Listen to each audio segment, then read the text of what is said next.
Logistics is the backbone of the global economy, responsible for the movement of goods from suppliers to customers.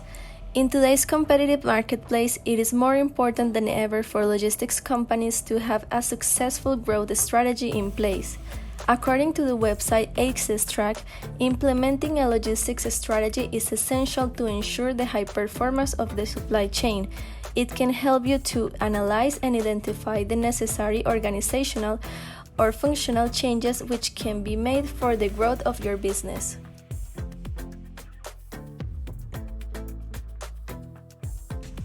Strategic planning serves as the roadmap for success.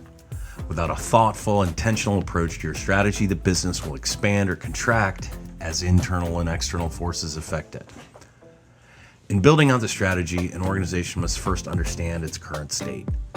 Through assessment of its people, processes, and relationships, the business can get a true objective view on that current state to see the good, bad, and ugly of today's situation.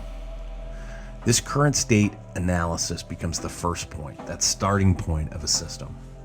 The end point becomes the goal and objectives aligned to the vision of success.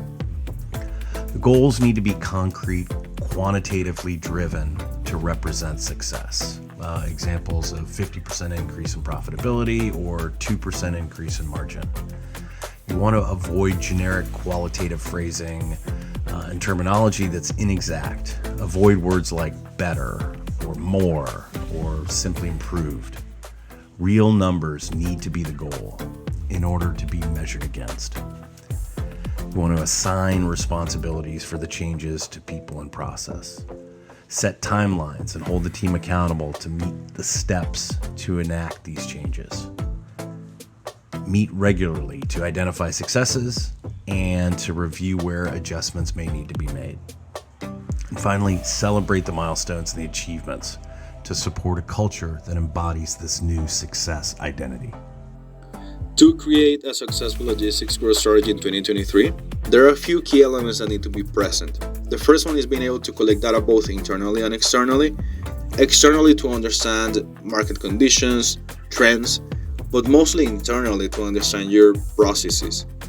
And this takes me to my next point.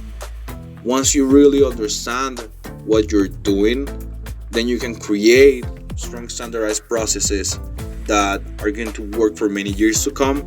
It is so often that we see companies have strategies that fail because everything dependent on a key process that dependent on a person, and then someone makes a mistake and everything crumbles down.